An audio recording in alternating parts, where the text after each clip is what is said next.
Too late, but you need to call Swiss America today for a free copy of their brand new 26th anniversary newsletter, Gold the Next Stage, and my new companion audio CD. Call toll-free 888-559-9930. That's 888-559-9930. 888-559-9930. Before inflation and gold erupt further, call 888-559-9930. Remember, I've been right about this year in and year out. It's not too late. Call toll-free 888-559-9930. The John Justice Show, changing the way you think about morning radio. Weekday mornings on 104.1 The Truth, Tucson's News Talk FM.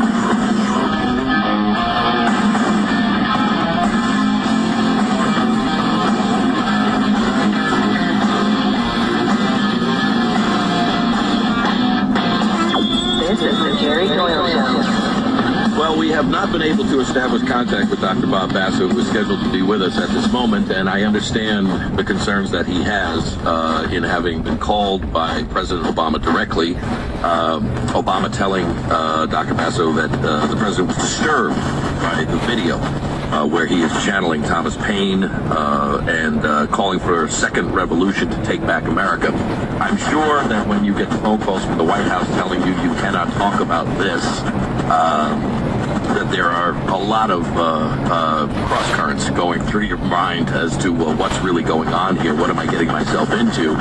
And when you listen to what Dr. Basso says in this video, I can understand the concerns that Congress would have, and I understand the concerns that the White House would have. But Dr. Basso's from Brooklyn, as am I, and when I'm told that I can't talk about something, I pretty much go in the other direction. When I was in flight school, one of the things that they told us early on when we were getting trained in Cessna 172s is that you can't loop a Cessna 172 because it has a normally aspirated Lycoming engine. And when someone says you can't loop a 172, I'm thinking to myself, why are they telling me I can't loop a 172?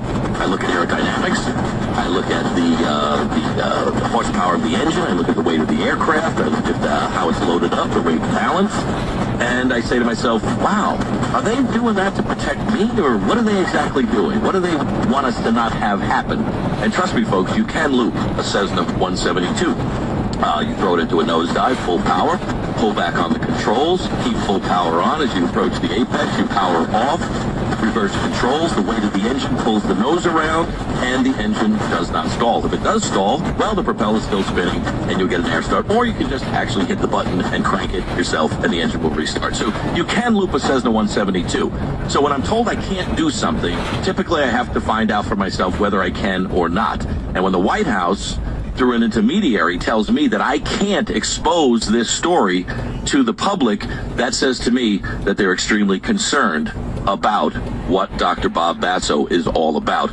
Now, he's not with us, but I want to play for you in its entirety this YouTube video of Dr. Basso sitting there in full regalia, dressed as Thomas Paine, with a candle, the Constitution, and he is sending out a call to arms to America. Now, this violates all the tenets of radio. I'm not supposed to play audio more than 30 or 40 seconds. I'm not supposed to do certain things that violate the parameters of talk radio. But the parameters of talk radio have been violated by the White House, telling someone that you can't talk about something in this country where we have free speech. So for 6 minutes and 27 seconds, I want you to listen to Dr. Bob Basso. And this is what Barack Obama heard, causing Barack Obama to call Dr. Basso personally to invite him to the White House, but then saying, do not talk about it because the White House wants to control the publicity. And I'm telling you, the White House wants to figure out who this guy is. They're going to dig into his background, and they're going to attempt to define him before America understands what this true patriot, Dr. Basso, is all about. Listen, here's the phone number, 800-876-4123. And as you listen, and as your rage boils to the point that his does, and as you agree with what his statements are, call us at 800-876-4123 and tell us why you think the Obama administration is so concerned about one man exercising free speech. What would have happened in 1789 or 1942 or 9/11 if a top government official stepped in front of the people and publicly proclaimed America was a nation of cowards? He would have been run out of the country on a rail, packaged in tar and feathered at least. But that's what happened in 2009, and you did nothing. Have you become a nation of cowards, America?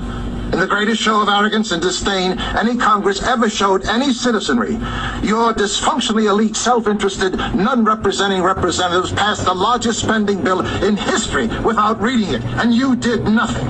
You want them to obey your constitutional mandate and secure your borders, and they ignore you. You ask them to enforce your immigration laws, and they ignore you. You say stop the madness of handing $300 billion of a bankrupted treasury to illegal alien welfare, rewarding them for making a mockery of your laws, and they ignore you.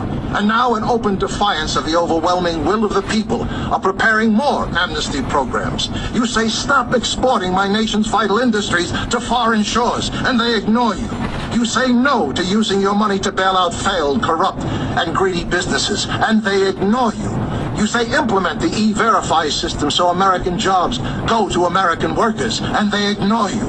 If your self-serving Congress were a business, they'd all be in jail now. The biggest traitors among you hold elective office. Only when they feel the almighty wrath of we the people, marching in the streets from California to New York, shouting we're mad as hell and we want our country back, will they get the message they work for you. Wake up, America. While you were playing with the toys of your consumer wealth, you lost much more than your bloated economy of living beyond your means. You lost your representative democracy. Your servants have become your masters. Taxation without representation is tyranny. But still you look to government to solve problems they created in the first place. You're sucking at the hind tit of a dead cow. Why isn't there a 3 million person We the People march on Washington? A nationwide taxpayers revolt. Thousands of cars and trucks surrounding your nation's capital, bringing your failed government to a standstill. Democracy doesn't repress power. It unleashes it to we the people. Take it now. They dictated an economic salvation plan to you. Now it's time to stick it to them with a we the people stimulus package. Require all laws that apply to the rest of the country to equally apply to Congress. Start by first removing the elite privileges that place your non-representing representatives above you, not with you. Require all laws that apply to the rest of the country to equally apply to Congress. Repeal Congress's right to vote for their own races.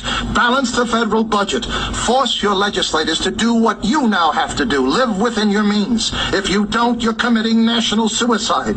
Make Congress pay into the Social Security system. They make laws for it. Now they might be interested in thinking twice before they allow 20 million illegal aliens to reap the benefits of a retirement program the legal citizens paid into all their lives. Long-term power corrupts. Limit Congress from serving more than 2 terms. That's all you give your president. Let them search for their own 401k plan instead of the gross unfairness of awarding them their full salary for the rest of their lives after only serving 1 term. Stop paying for lawmakers' insurance premiums. After all, they're only part-time employees. They might pass some laws on the insurance companies if they had to find one themselves. Throw out of office every congressman and woman who didn't bother to read the biggest spending bill in history before voting for it. With the money you save from all of the above, put it into increased salary and benefits for the men and women of the armed forces. They never failed you. Start no war unless you intend to win it. Make English the official language of America. You talk of United We Stand, but do nothing to make it happen. Give every legal immigrant a chance to succeed. Not 1 cent of taxpayer money for illegal aliens. We are a nation of laws and do not reward lawbreakers. Abolish the Electoral College and put the election of the president back in the hands of we the people. Bring back universal service. 2 years in the military or 2 years in community involvement. Ensure your future. Rekindle the spirit of America. Service, honor, and duty to country. Give your young people a chance to understand they are entitled to nothing they don't earn. Wake up, America. You've allowed yourselves to become little more than cowering spectators, watching the nation your grandparents built, the richest, most powerful, most self-sufficient republic in history, with the highest standard of living any nation ever achieved. Now, in the middle of the greatest unprecedented unprecedented decline in modern history. The world's only superpower can't defend its borders, balance its budget, win its wars, manufacture its own products, or protect its own currency. Your total government debt obligation in the next several years is approaching the gross domestic product